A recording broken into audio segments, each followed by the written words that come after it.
जय हनुमान जय जय हनुमान, जय हनुमान जय जय हनुमान। ओम श्रीमद् वाल्मीकि रामायणे अयोध्याकाण्डे 12 सर्गः। नास्मरम्यां प्रियं वाक्यं लोकस्य प्रियवादिनः, सा कथं त्वत्कृते रामं वक्ष्यामि प्रियमं प्रियम। श्री राम सब लोगों को प्रिय बोलते हैं। उन्होंने कभी किसी को अप्रिय वचन कहा हो ऐसा मुझे याद नहीं पड़ता। ऐसा सर्वप्रिय राम से मैं तेरे लिए अप्रिय बात कैसे कहूँगा। महाराज श्री दशरथ जी महाराज और रानी कैकेयी के बीच में वार्ता हो रही है कोप भवन में। क्षमा यस्मिनस्तपस्त्यागः, सत्यं धर्मः कृतज्ञता, अप्यहिंसा च भूतानां तमृते का गतिर्मम। जिनमें क्षमा, तप, त्याग, सत्य, धर्म, कृतज्ञता और समस्त जीवों के प्रति दया भरी हो, उन श्री राम के बिना मेरी क्या गति होगी। मम वृद्धस्य कैकेयी गतान्तस्य तपस्विनः, दीनं लालप्यमानस्य कारुण्यं कर्तुमहर्षि। हे कैकेयी, मैं तो बूढ़ा हूँ, मौत के किनारे बैठा हूँ, मेरी अवस्था शोचनीय हो रही और मैं दीन भाव से तेरे सामने गिड़गिड़ा भी रहा हूँ। तुझे मुझ पर दया करनी चाहिए। पृथिव्यां सागरान्तायां या यद् किंचिद् अधिगम्यते तत्सर्वं तव दास्यामि मा चात्वं मन्यमाविशे। समुद्र पर्यंत पृथ्वी पर जो भी कुछ मिल सकता है वह सब मैं तुझे दे दूंगा, परंतु ऐसे दुराग्रह में ना पड़ जो मुझे मौत के मुंह में ढकेलने वाला हो। अंजलिम कुर्मि कैकेयी पादो चाप्यस्पनामि ते, शरणं भव रामस्य माधर्मो मामिहि अस्पृशेते। कैकेयी नंदन, मैं तेरे हाथ जोड़ता हूँ और तेरे पैरों पर पड़ता हूँ, तो श्री राम को शरण दे जिससे यहाँ मुझे पाप ना लगे। इति दुःखाभिसंतप्तं बिलपन्तं चेतनं, पूर्णमानं महाराजं शोकेन विलुप्तं। पारं शोकार्णयस्यासु पार्थयन्तं पुनः पुनः, प्रतिवाचाथ कैकेयी रौद्रतरम वचः। महाराज श्री दशरथ जी इस प्रकार से दुख से संतप्त होकर के विलाप कर रहे हैं। उनकी चेतना बार बार लुप्त हो जाती है। उनके मस्तिष्क में चक्कर आ रहा था और वे शोक मग्न हो उस शोक सागर से शीघ्र पार होने के लिए बारंबार अनुनय भी नहीं कर रहे हैं कैकेयी से। तो भी कैकेयी का हृदय नहीं पिघला और वह और भी भीषण रूप धारण करके अत्यंत कठोर वाणी में उन्हें इस प्रकार से उत्तर देने लगी। यदि दत्त्वा वरौ राजन पुनः प्रत्यनुतप्यसे, धार्मिकत्वं कथं वीरं पृथिव्यां कथिष्यसि। हे राजन, यदि 2 वरदान देकर आप पर उनके लिए पश्चाताप करते हैं तो हे वीर नरसेश्वर, इस भूमंडल में आप अपनी धार्मिकता का ढिंढोरा कैसे पीट सकोगे। यदा समेता बहवस्त्वया राजर्षयः सह कथिष्यन्ति विधर्मज्ञे तत्र किं प्रतिवक्षसि। धर्म के ज्ञाता महाराज, जब बहुत से राजर्षि एकत्र होकर के आपके साथ मुझे दिए हुए वरदान के विषय में बातचीत करेंगे, तब उस समय वहाँ आप उन्हें क्या उत्तर दोगे। यस्या प्रसादे जीवामि च या च माम अभ्यपालयते, तस्या कृता मया मिथ्या कैकेय्यायेति वक्षसि। वो सब यही कहेंगे ना कि जिसके प्रसाद से मैं जीवित हूँ, जिसने बहुत बड़े संकट से मेरी रक्षा की, उसी कैकेयी को वर देने के लिए की हुई प्रतिज्ञा मैंने झूठी कर दी। इल्विषम तम नरेंद्राणाम करिष्यसि नराधिप यो दत्वा वरमद्ययु पुनरन्या निवाससे। महाराज श्री दशरथ, आज ही वरदान दे करके यदि आप फिर उससे विपरीत बात कहेंगे तो अपने कुल के राजाओं के माथे पर कलंक का टीका लगाएंगे। सेभ्यः सेनक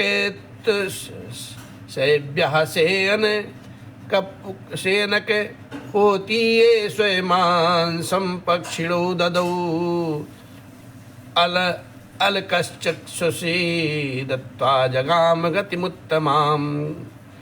राजा सैब्य ने बाज और कबूतर के झगड़े में कबूतर के प्राण बचाने की प्रतिज्ञा को पूर्ण करने के लिए बाज नामक पक्षी को अपने शरीर का मांस काट काट करके दे दिया था। उसी तरह राजा अलर्क ने एक अंधे ब्राह्मण को अपने दोनों नेत्रों का दान करके परम उत्तम गति प्राप्त की थी। सागरः समयं कृत्वा न बेलामति वर्तते समयं मानतं कार्षिं समयं मानतं कार्षिः पूर्ववृत्तमनुस्मरन्। समुद्र ने देवताओं के समक्ष अपनी नियति सीमा को ना लांघने की प्रतिज्ञा की थी, सो अब तक वह उसका उल्लंघन नहीं करता है। आप भी पूर्ववर्ती महापुरुषों के बर्ताव को सदा ध्यान में रख करके अपनी प्रतिज्ञा झूठी ना करें। सात्वं धर्मं परित्यज्य रामं राज्ये अभिष्य च सा कौशल्यया नित्यं रन्तुमिच्छासे दुर्मते। परंतु आप मेरी इस बात को क्यों सुनेंगे? दुर्बुद्धि नरेश, आप तो धर्म को तिलांजलि देकर के श्री राम को राज्य पर अभिषिक्त करने के लिए रानी कौशल्या के साथ सदा मौज उड़ाना चाहते हैं। भवत्तो धर्मो वा सत्यम वा यदि वा नृतम यत्त्वया संस्कृतं मया यत्त्वया संस्कृतं मह्यं नश्ये यत्त्वया संस्कृतं मह्यं तस्य नास्ति व्यक्तिक्रमः। अब धर्म हो चाहे अधर्म हो, झूठ हो या सत्य हो, जिस बात के लिए आपने मुझसे प्रतिज्ञा कर ली है उसमें कोई परिवर्तन नहीं हो सकता। इसलिए अहम ही विस्मद्यु पीत्वा बहुतवाग्रतः पश्यतस्ते मरिष्यामि रामो अभिष्यते। यदि श्री राम का राज्याभिषेक होगा तो मैं आपके सामने आपके देखते देखते आज ही बहुत सा विष पी करके मर जाऊंगी।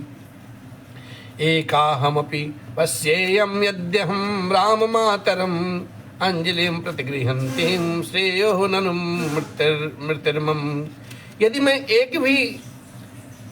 एक दिन भी राम माता कौशल्या को राजमाता होने के नाते दूसरे लोगों से अपने को हाथ जोड़ने वाली देख लूंगी तो उस अवस्था में मैं अपने लिए मर जाना ही अच्छा समझूंगी। भरते नात्मना चाहम सपेते मनुजाधिप यथा नान्ये तुष्येमते राम विवासनात्। हे नरेश्वर, मैं आपके सामने अपनी और भरत की शपथ खा करके कहती हूँ कि श्री राम को इस देश से निकाल देने के लिए सिवा दूसरे किसी वर से मुझे कोई संतोष नहीं होगा। एताव दुक्त्वा वचनम कैकेयी विररामः बिलपंतम चा राजानम चा प्रतिव्याजहार सा। इतना ही कह करके कैकेयी चुप हो गई। राजा बहुत रोए गिड़गिड़ाए, किंतु उसने उनकी किसी बात का जवाब नहीं दिया। श्रुत्वा तु राजा कैकेय्या वाक्यं परम शोभनम रामस्य च वने वासमैश्वर्यं भरतस्य च नाभ्यवासत कैकेयीं मुहूर्तं व्याकुलेन्द्रियः पक्षयिता निस्मिषो देवीं प्रियाम् अप्रियवादिनीं। श्री राम का तो वनवास हो और भरत का राज्याभिषेक हो, कैकेयी के मुख से ये परम अमंगलकारी वचन सुनकर के महाराज राजा की सारी इंद्रियां व्याकुल हो उठी, शिथिल हो उठी। वो एक मुहूर्त तक कैकेयी से कुछ ना बोले। उस अप्रिय वचन बोलने वाली प्यारी रानी को केवल एक टक दृष्टि से ही देखते रहे। ताम ही वज्रसम्मं वाच मां कर्ण्यं हृदया प्रियाम दुखे शोकमयीं श्रुत्वा राजा न सुखितो अभवत्। मन को अप्रिय लगने वाली कैकेयी की वह वज्र के समान कठोरता तथा दुख शोकमयी वाणी सुन करके राजा को अपार कष्ट हुआ, अपार दुख हुआ। उनकी सुख शांति सब छिन गई। सा देव्या व्यवसायं चा घोरं चा शपथं कृतं दायित्वा रामेति निःश्वस्य चिच्छन्नस्तरुरेवापतत्। देवी कैकेयी के उस घोर निश्चय और किए हुए शपथ की ओर ध्यान जाते ही वे हा राम कह करके लंबी लंबी सांसें खींचते हुए कटे हुए वृक्ष की भांति गिर पड़े। नष्ट चित्तो यथोन्मत्तो विपरीतो यथातुरः हित तेजा यथा सर्पो बभू जगतपति। उनकी चेतना लुप्त सी हो गई। वे उन्मादग्रस्त से प्रतीत होने लगे। उनकी प्रकृति विपरीत सी हो गई और वे रोगी से जान पड़ते थे। इस प्रकार से भूपाल दशरथ जी महाराज दशरथ मंत्र से जिसका तेज हर लिया गया हो, वो सर्प के समान निचेष्ट हो गए। दीनिया आतुरया वाचा इति होवाच कैकेयी अनर्थम इममार्थम अनर्थम अमर्थाभम केन तमुपदेशिता। तदंतर उन्होंने दीन और मधुर वाणी से कैकेयी से इस प्रकार से कहा, अरे तुझे अनर्थ और अर्थ सा प्रतीत नहीं हो रहा है? किसने तुझे इसका उपदेश दिया? भूपोपहत चित्तेव ब्रुवन्ती मां न लज्जसे शीलभ्यस्य न मेतते ते नाभिजान्याम्यहं पुरा। जान पड़ता है तेरा चित्त किसी भूत के आवेश से दूषित हो गया है। पिशाचग्रस्त नारी की भांति मेरे सामने ऐसी बातें कहती हुई तुझे लज्जा नहीं आती? मुझे पहले इस बात का तो पता नहीं था कि तेरा यह कुलांगनोचित शील इस तरह नष्ट हो गया है। बालयास्तत विद्वानीं ते लक्ष्यते विपरीतवत् कुतो वाते भयं जातं या त्वमेवं विधम्बरम्। राष्ट्रे भरतमासीनं वृणीसे राघवं वने विरमयतेन भावेन त्वमेतेनार्तिनेतेन च। बाल्यावस्था में तेरा जो शील था, बालावस्था में जो तेरा शील था, उसे इस समय में विपरीत सा देख रहा हूं। तुझे किस बात का भय हो गया है जो इस तरह का वर मांगती है? भरत राज सिंहासन पर बैठे और श्री राम वन में रहे, यही तो मांग रही है। यह बड़ा असत्य सा तथा ओछा विचार है। तू अब भी इससे विपरीत हो जा। यदि भर्तुः प्रियं कार्यं लोकस्य भरतस्य च नृशंसे पाप संकल्पे शुद्रे दुष्कृत्य कारिणी। क्रूर स्वभाव और पापपूर्ण विचार वाली नीच दुराचारणी यदि अपने पति का, सारे जगत का और भरत का भी प्रिय करना चाहती हो तो इस दूषित संकल्प को त्याग दो। किम्नु दुख लीकम वा मयि रामे चापश्यसि न कथम चेद्रते रामादि भरतो राज्यमावासेत। तुम मुझमें या श्री राम में कौन सा दुखदायक या अप्रिय बर्ताव देख रही थे कि ऐसा नीच कर्म करने पर उतारू हो गई है? श्री राम के बिना भरत किसी तरह राज्य लेना स्वीकार ही नहीं करेंगे।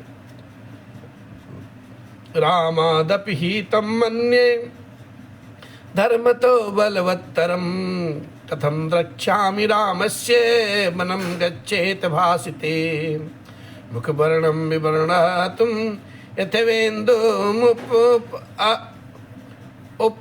उपलुप्तम। क्योंकि तेरी समझ में धर्म पालन की दृष्टि में से भरत श्री राम से भी बड़े चढ़े हैं। श्री राम से यह कह देने पर कि तू वन को जाओ, जब उनके मुख की कांति राहु ग्रस्त चंद्रमा के हाथ फीकी पड़ जाएगी, उस समय मैं कैसे उनके उस उदास मुख की ओर देख सकूंगा। ना तुम्हें सुकृतां बुद्धिं हृदय सा निश्चितां कथं द्रक्ष्याम्य पावृत्तां परैरेव हतां चमू। मैंने श्री राम के अभिषेक का निश्चय सुहृदों के साथ विचार करके किया है। मेरी यह बुद्धि शुभ कर्म से प्रवृत्त हुई है। अब मैं इसे शत्रुओं द्वारा पराजित हुई सेना की भांति पलटी हुई कैसे देखूंगा। किम्मा वक्ष्यन्ते राजानो नाना दिग्दभ्य समागताः बालो वातयामेक्षाक चिरम राम राज्यम कार्यते। नाना दिशाओं से आए हुए राजा लोग मुझे लक्ष्य करके खेद पूर्वक कहेंगे कि इस मूढ़ इक्ष्वाक वंशी राजा ने कैसे दीर्घ काल तक इस राज्य का पालन किया है। इस प्रकार से आज की पावन कथा यहीं पे विश्राम लेती है। भगवान की कृपा रही, कल फिर भगवान की ये गाथा गाएंगे, पढ़ेंगे और सुनेंगे। श्री राम जय राम, जय सिया राम, जय जय सिया राम, जय हनुमान जय जय हनुमान, जय हनुमान जय जय हनुमान, जय हनुमान।